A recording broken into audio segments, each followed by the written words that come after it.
ये कहानी है फ्रांसिस बाल्टेक नाम के एक मिलियनेयर बिजनेसमैन की, जिसके 2 बेटे और एक बेटी भी होती है। लेकिन तीनों के तीनों बिल्कुल नकारा और एक नंबर के बिगड़े हुए याश अमीरजादे होते हैं। उसका बड़ा बेटा फिलिप महंगी स्पोर्ट्स कार, घड़ी और जूतों का बहुत बड़ा शौकीन था। वो हमेशा अपने ऐसे दोस्तों को महंगी महंगी पार्टी देता फिरता है जो पार्टी के लालच में ही उसके दोस्त थे। उसकी बेटी स्टेला को पूरे दिन बस लग्जरी शॉपिंग का काम होता है और दौलत के नशे में वो इतनी बिगड़ गई है कि अपने घर के नौकरों को हमेशा डांटती और उनकी इंसल्ट करती रहती है। फ्रांसिस का छोटा बेटा अलेक्जेंडर एक नंबर का आलसी होता है। पूरा दिन घर में पड़े पड़े टीवी देखना, खाना पीना और लड़कियों के साथ अय्याशी करना, बस यही उसका काम था। फ्रांसिस का असिस्टेंट और उसका दोस्त फरूशियो उसे उसके बच्चों के कारनामे अक्सर बताता रहता था। लेकिन फ्रांसिस हमेशा एक ही बात कहता था कि बिन माँ के बच्चे हैं, वक्त के साथ खुद ही अपनी जिम्मेदारियां समझने लगेंगे। फरूशियो उसे समझाता है कि तुम पिछले 15 सालों से यही बहाना लेकर उनकी गलतियों को नजरअंदाज कर रहे हो, लेकिन बात अब हद से आगे निकलने लगी है और अगर अब भी तुमने कुछ नहीं किया तो तुम्हारे बाद इस कंपनी को बर्बाद करने में वो ज्यादा वक्त नहीं लगाएंगे। फ्रांसिस जानता था कि फरूशियो बिल्कुल सही कह रहा है, इसलिए वो अपने बड़े बेटे फिलिप को बुलाकर उसे समझाता है कि आने वाले वक्त में ये कंपनी तुम्हें ही संभालनी है, इसलिए अब तुम भी कंपनी के कुछ काम देखना शुरू करो। आज वो उसे एक जरूरी फाइल सौंपकर अपने एक क्लाइंट से मिलने भेज देता है और कहता है कि पिछली बार की तरह अपनी जगह किसी और को मत भेज देना। इसके बाद फ्रांसिस घर जाता है क्योंकि आज उसकी बेटी स्टेला का बर्थडे था। हर बार की तरह इस बार भी स्टेला अपने दोस्तों और बॉयफ्रेंड पर खूब पैसा उड़ा रही होती है और अपने मेहमानों की खातिरदारी में अपने नौकरों को बात बात पर डांट रही होती है। पार्टी में उसका बॉयफ्रेंड कार्लोस सबसे अपने आप को अर्जेंटीना का एक रईसजादा बताने में लगा हुआ था कि तभी फ्रांसिस को देखकर वो दोनों अंदर उससे मिलने जाते हैं, जहां कार्लोस उससे स्टेला का हाथ मांगता है। फ्रांसिस अच्छी तरह समझता था कि वो स्टेला से नहीं बल्कि उसकी दौलत से प्यार करता है और वो कहीं का कोई रईसजादा नहीं है, इसलिए वो स्टेला को भी ये बात समझाने की कोशिश करता है और शादी के लिए साफ इनकार कर देता है। लेकिन स्टेला अपने बाप की इस बात पर गुस्से से आग बबूला हो जाती है और अब वो कहती है कि मैं शादी के लिए आपसे परमिशन लेने नहीं बल्कि आपको सिर्फ बताने आई थी। अब वो सबके सामने अपनी और कार्लोस की शादी की अनाउंसमेंट करके अपने बाप की आंखों में आंखें डालकर देखने लगती है और फ्रांसिस गुस्से और बेबसी में उसे बस देखता रह जाता है। तभी फरूशियो फ्रांसिस के फोन पर उसके बड़े बेटे फिलिप की एक वीडियो भेजता है, जो उस क्लाइंट के पास अपने किसी आदमी को भेजकर खुद शराब के नशे में दोस्तों के साथ कहीं पार्टी कर रहा था। इतनी देर में उसके छोटे बेटे अलेक्जेंडर के स्कूल का प्रिंसिपल गुस्से में उसे ढूंढता हुआ वहां आता है, क्योंकि आज उसने अपनी वाइफ के साथ उसे रंगे हाथों पकड़ा था। मगर यहाँ जब प्रिंसिपल की दोनों बेटियां भी अलेक्जेंडर के साथ मिलती हैं तो अपने बेटे की इस करतूत पर फ्रांसिस कहीं अपना मुंह छुपाने की कोशिश करने लगता है। इस तरह एक साथ 3-3 झटके झेलने के बाद फ्रांसिस का दिल बैठने लगता है और उसे हार्ट अटैक आ जाता है। इसके बाद अस्पताल में दिखाया जाता है कि तीनों भाई बहन वहां आते तो हैं, लेकिन फ्रांसिस के बारे में पूछने की बजाय उनमें किसी फालतू टॉपिक पर आपस में ही बहस शुरू हो जाती है। ये देखकर फरूशियो उन सबको यहाँ से निकालता है और फिर फ्रांसिस से कहता है कि अब बताओ, मैंने कुछ गलत कहा था क्या? इस तरह एक हार्ट अटैक झेलने के बाद आज फ्रांसिस को यह एहसास हो जाता है कि उसके तीनों बच्चे उसके हाथ से पूरी तरह निकल चुके हैं और अगर जल्दी उसने कुछ नहीं किया तो अगला हार्ट अटैक आने में भी उसे ज्यादा वक्त नहीं लगेगा। अब इसके 2 महीने बाद दिखाया जाता है कि एक दिन तीनों भाई बहन अपने डैड को जोर जोर से आवाज देते हुए पूरे घर में उन्हें ढूंढने लगते हैं, क्योंकि फिलिप के सारे क्रेडिट कार्ड ब्लॉक हो गए थे और वो अपने डैड के ऑफिस में बहुत सारी पुलिस को देखकर आया था। अलेक्जेंडर का फोन और वाईफाई बंद होने से उसकी ऐशो आराम वाली जिंदगी में खलल पड़ गई थी और स्टेला का भी कार्ड ब्लॉक होने से उसकी शॉपिंग रुक गई थी, जिससे वो बड़े ही खतरनाक गुस्से में थी। वो तीनों अपना एक गुस्सा अपने बाप पर ही निकालने वाले थे, लेकिन तभी बहुत सारी पुलिस की गाड़ियां उनके घर में घुसी चली आती हैं और आते ही बहुत सारे हथियारबंद पुलिस वाले उनके घर को चारों ओर से घेरने लगते हैं। ये खतरनाक मंजर देखकर डर के मारे तीनों भाई बहनों के हलक सूखने लगते हैं। पुलिस इस तरह उनके घर को चारों ओर से घेर रही थी जैसे वो देखते ही उन्हें गोली मार देगी, इसलिए वो तीनों अब घर के अंदर ही कहीं छुपने की कोशिश करने लगते हैं। लेकिन तभी बंदूक हाथ में लिए हुए उनके डैड उनके सामने आ जाते हैं और कहते हैं कि मेरे पीछे पीछे आओ, मैं तुम सबको पीछे के दरवाजे से निकाल कर ले जाऊंगा। ये सुनकर वो चुपचाप जल्दी से उसके पीछे पीछे चल देते हैं और डर के मारे अभी तक ये भी नहीं पूछते कि आखिर ये सब हो क्या रहा है। फ्रांसिस उन्हें पीछे के दरवाजे से निकालकर रोड पर ले आता है। आते ही वो बंदूक की नोक पर एक आदमी से उसकी कार लूट लेता है और अपने तीनों बच्चों को कार में बैठाकर यहाँ से भाग जाता है। उनके यहाँ से निकल जाने के बाद जिस आदमी की वो कार लूट कर ले गए थे, उसके पास फ्रांसिस का दोस्त फरूशियो आकर उसे नोटों की एक गड्डी देता है और यहाँ हमें पता चलता है कि ये सब फ्रांसिस और फरूशियो का ही तैयार किया हुआ एक प्लान था। अब कार में तीनों गुस्से में फ्रांसिस से पूछते हैं कि ये सब हो क्या रहा है। फ्रांसिस उन्हें बताता है कि कंपनी में एक बहुत बड़ा हेयर फेयर मिलने की वजह से इन्वेस्टर्स का सारा पैसा डूब गया है, जिससे हमारे सभी अकाउंट्स फ्रीज कर दिए गए हैं और पुलिस हमें पकड़ने के लिए हमारे पीछे पड़ी है। ये सुनकर वो फ्रांसिस से कहते हैं कि हमने तो कुछ किया ही नहीं, फिर हम क्यों जेल जाएंगे। फ्रांसिस कहता है कि किया तो मैंने भी कुछ नहीं है, लेकिन कंपनी तो हम सबकी है। ये कहकर वो उन तीनों से उनके फोन लेकर बाहर फेंक देता है, क्योंकि पुलिस उनके फोन्स को ट्रेस कर सकती है। वो उनसे कहता है कि जब तक ये मैटर सुलझ नहीं जाता तब तक हम में से कोई भी किसी से बात नहीं करेगा, ना किसी दोस्त से और ना ही किसी रिश्तेदार से। इसके बाद वो उन्हें गरीब बस्ती में खंडहर जैसे दिखने वाले घर में ले जाता है। वो उन्हें बताता है कि मैं अपने माँ बाप के साथ इसी घर में पला बड़ा हूँ और अब पुलिस से बचने के लिए हमें यहीं छुप कर रहना होगा। लेकिन घर की हालत देखकर तीनों भाई बहन डर जाते हैं और स्टेला तो रोने ही लगती है, क्योंकि इसमें बिजली, पानी और यहाँ तक कि सोने का भी कोई इंतजाम नहीं था। बचपन से लेकर आज तक उनकी जिंदगी आलीशान बंगले और महंगी गाड़ियों में गुजरी थी और उन्होंने सपने में भी कभी नहीं सोचा था कि उन्हें मकड़ी के चालों और टूटी फूटी दीवारों वाले ऐसे घर में भी रहना पड़ेगा। अब उन सबको भूख लगने लगती है और वो अपने डैड से कुछ खाना मंगाने के लिए कहते हैं। फ्रांसिस अपनी जेब टटोलता है और फिर कहता है कि मेरे पास तो पैसे नहीं है, तुम्हारे पास है क्या? ये सुनकर वो तीनों खामोश हो जाते हैं और स्टेला एक बार फिर से रोना शुरू कर देती है। शाम को फ्रांसिस उनके लिए थोड़े से ब्रेड का जुगाड़ कर देता है और उनसे कहता है कि यहाँ सरवाइव करने के लिए हम सबको एक अच्छी फैमिली की तरह मिलजुल कर रहना होगा। साथ ही वो कहता है कि अब तुम्हें कुछ ऐसा करना पड़ेगा जो कि तुम में से किसी ने भी आज तक नहीं किया है। स्टेला कहते हैं कि अच्छा मैं समझ गई, हम सबको डाइटिंग करनी होगी। लेकिन फ्रांसिस कहता है कि डाइटिंग नहीं, तुम सबको पैसे कमाने के लिए अब काम करना पड़ेगा, वरना हम सब भूखे मर जाएंगे। अब जैसे तैसे किसी तरह यहाँ उनकी पहली रात कटती है और फ्रांसिस सुबह 6 बजे ही उन्हें उठाकर कहता है कि कोई काम धंधा ढूंढकर कुछ पैसे कमा कर लाओ जिससे कुछ खाने का इंतजाम हो सके। ये सुनकर वो कहते हैं कि आप नहीं जाओगे कोई काम ढूंढने? फ्रांसिस कहता है कि पूरी जिंदगी मैं तुम्हें खिलाता आया हूँ, तो कुछ दिन के लिए क्या तुम लोग मुझे नहीं खिला सकते? वैसे भी बाहर मुझे कोई पहचान लेगा, इसलिए मैं यहीं रहकर घर की कुछ मरम्मत का काम देखता हूँ। अब दिखाया जाता है कि अलेक्जेंडर एक कंस्ट्रक्शन साइट पर जाता है और वहाँ काम करने वाले मजदूरों के बीच बैठकर उनका खाना खाना शुरू कर देता है। पहले तो उन मजदूरों को कुछ समझ में नहीं आता, लेकिन जब वो बेशर्मों की तरह उनका खाना खाता ही जाता है तो फिर वो भी उससे खाना छीन कर वहां से उसे भगा देते हैं। फिलिप किसी तरह अपने एक फ्रेंड से मिलता है जिसके साथ मिलकर उसने कोई नया बिजनेस शुरू करने का एक घटिया सा प्लान बना रखा था। वो अपने इस दोस्त को अपनी कंडीशन के बारे में तो कुछ नहीं बताता, लेकिन इस बिजनेस में इन्वेस्ट करने के लिए उसके हिस्से का कुछ फंड मांगने लगता है। मगर वो दोस्त उसके मुंह पर ही कह देता है कि ऐसे घटिया बिजनेस प्लान में मैं क्यों इन्वेस्ट करूंगा, मैं तो बस पार्टी के लिए तुम्हारी हाँ में हाँ मिलाता रहता था। स्टेला किसी अनजान शख्स से उसका फोन लेकर अपने बॉयफ्रेंड कार्लोस को फोन करके बताती है कि मैं अपनी फैमिली के साथ कहीं वेकेशन पर आई हूँ, इसलिए तुम्हें शादी के लिए अभी कुछ दिन रुकना पड़ेगा। अब शाम को फिलिप और अलेक्जेंडर वापस आकर मुंह लटका कर बैठ जाते हैं, लेकिन तभी स्टेला काफी सारा सामान लेकर वहां एंटर होती है और फ्रांसिस के पूछने पर वो बताती है कि मेरे पास पहनने के लिए कपड़े नहीं थे, इसलिए मैंने फिलिप की घड़ी बेच दी। ये सुनकर फिलिप को बहुत तेज गुस्सा आता है, लेकिन फिर भी शांत होकर वो उससे पूछता है कि कुछ खाने के लिए भी लाई हो ना। इस बात पर स्टेला खामोश हो जाती है और उसकी खामोशी देखकर फिलिप गुस्से से पागल होने लगता है।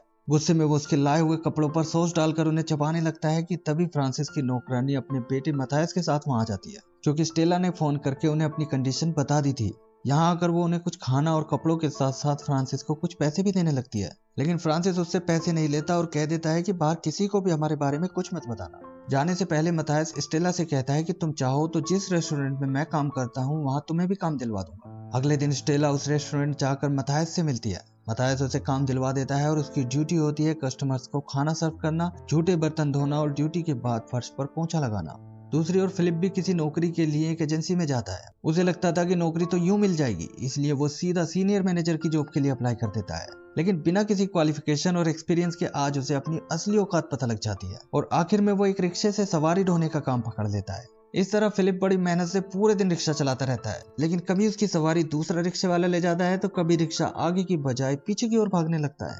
अब रेस्टोरेंट में वेट्रेस का काम करने में आज स्टेला की हालत खराब हो जाती है और पापा की परी को बर्तन मांजते देखकर मथायस मन ही मन मुस्कुराता रहता है। आखिर थक हार कर वो दोनों काम से वापस लौटते हैं और आज उन्होंने जो भी थोड़े बहुत पैसे कमाए थे वो लाकर फ्रांसिस के हाथों में दे देते हैं।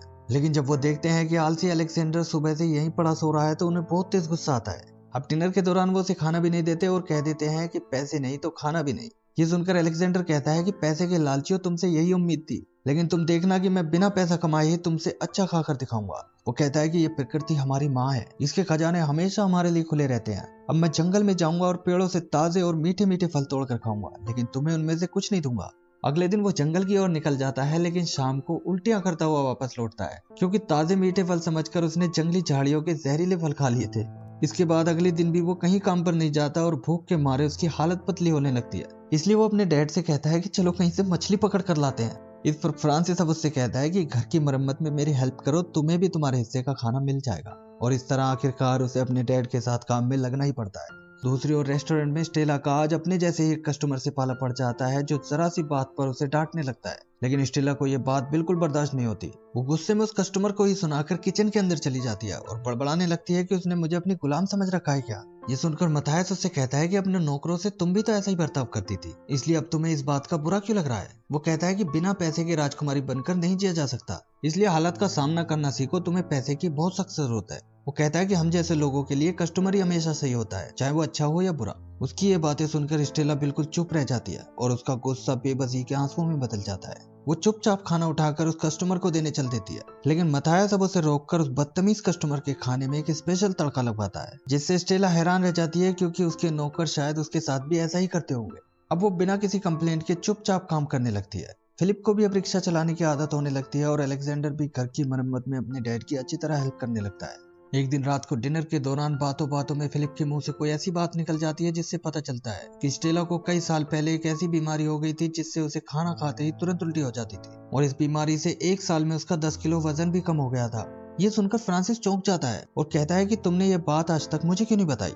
इस पर अलेक्जेंडर कहता है कि कैसे बताते, हमने जब भी फोन किया तो आप किसी बिजनेस ट्रिप पर विदेश में होते थे, आपको देखे हुए हमें कई कई साल बीत जाते थे। यहाँ तक कि पहली बार गांजा फूकने के चक्कर में एक बार जब पुलिस ने मुझे पकड़ लिया था तब भी आप यहाँ नहीं थे और किसी तरह फिलिप मुझे छुड़ा कर लाया था। फ्रांसिस अब हैरान होकर फिलिप की ओर देखने लगता है तो वो भी कहता है कि ये दोनों सही कह रहे हैं। आप तो उस वक्त भी नहीं आए थे जब मैं 2 हफ्ते तक अस्पताल में दर्द से करा रहा था और पूरी तरह डरा हुआ था, क्योंकि उस वक्त भी आप जापान में थे। ये सब सुनकर फ्रांसिस चिल्लाने लगता है कि हाँ हाँ, सब मेरी गलती है। उसे आज अपने ऊपर बहुत तेज गुस्सा आ रहा था क्योंकि पैसा कमाने के चक्कर में वो अपने बच्चों से बिल्कुल दूर हो गया था। बिन माँ के बच्चों को उसने सिर्फ दौलत के भरोसे छोड़ दिया था, इसलिए वो बिगड़ते नहीं तो और क्या होता। अगले दिन काम पर फिलिप मलिक नाम के एक दूसरे रिक्शे वाले से भिड़ जाता है, क्योंकि वो अक्सर उसकी सवारियों को उससे पहले अपने रिक्शे में बिठा कर ले जाता था।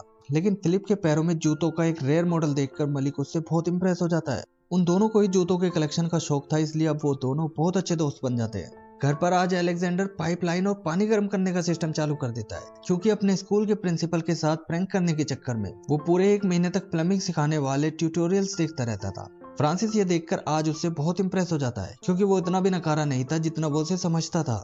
शाम को फ्रांसिस अपने तीनों बच्चों से एक अच्छा फादर ना बन पाने के लिए माफी मांगता है और बताता है कि तुम्हारी माँ की अचानक मौत के बाद मुझे समझ में नहीं आ रहा था कि एक ही वक्त में माँ और बाप दोनों का फर्ज कैसे निभाऊं, लेकिन मैं अपने काम में भी इसीलिए बिजी रहता था ताकि तुम्हें एक बेहतर जिंदगी दे सकूं। फ्रांसिस का ये रूप देखकर तीनों भाई बहन भी इमोशनल हो जाते हैं और ये शाम वो एक अच्छी फैमिली की तरह साथ में खुशी खुशी बिताते हैं। इस तरह 1 महीने के अंदर ही वो सब अपनी इस नई जिंदगी के हिसाब से ढलने लगते हैं। स्टेला की अपने कोवर्कर्स के साथ अच्छी दोस्ती हो जाती है। फिलिप मलिक के साथ जूतों का एक छोटा सा ऑनलाइन बिजनेस शुरू करने का प्लान बनाने लगता है और अलेक्जेंडर भी अपने फादर के साथ मिलकर इस घर का रिनोवेशन करने में लग जाता है। वो सब खूब मेहनत करते हैं, कोई फिजूल खर्ची नहीं करते और खुशी खुशी साथ मिलकर अपनी एक नई दुनिया बसाने की कोशिश करने लगते हैं। लेकिन इसी बीच शहर में स्टेला के बॉयफ्रेंड कार्लोस को उन सब की गैर मौजूदगी से कुछ शक होने लगता है और वो उनकी जासूसी करता हुआ एक दिन वहीं पहुंच जाता है। इस वक्त घर पर सिर्फ फ्रांसिस होता है, जो कार्लोस को देखकर गुस्से से भर जाता है और उसे कहता है कि बताओ मेरी बेटी और हम सब की जिंदगी से दूर रहने का तुम कितना पैसा लोगे।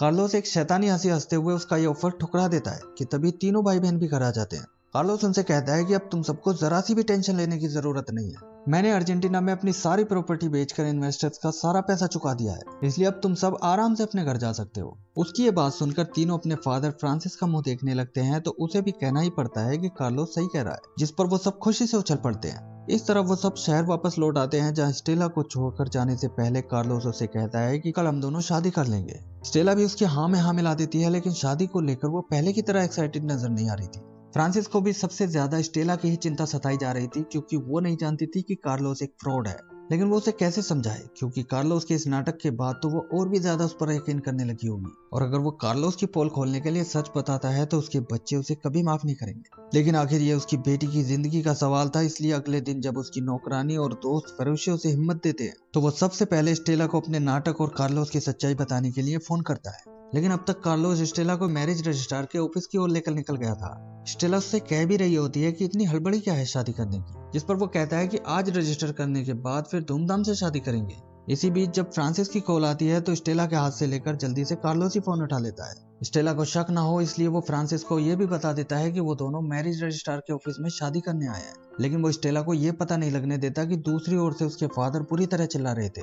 अब फोन कटते ही फ्रांसिस जल्दी से अपने दोनों बेटों को साथ लेकर मैरिज रजिस्ट्रार के ऑफिस की ओर कार दौड़ाने लगता है। उसकी किस्मत अच्छी थी जो कार्लोस को एक गूंगा बहरा प्रिंस मिलता है जो उनकी शादी कराने में काफी वक्त लगाने लगता है, और इस तरह शादी होने से पहले ही फ्रांसिस भी वहां पहुंच जाता है।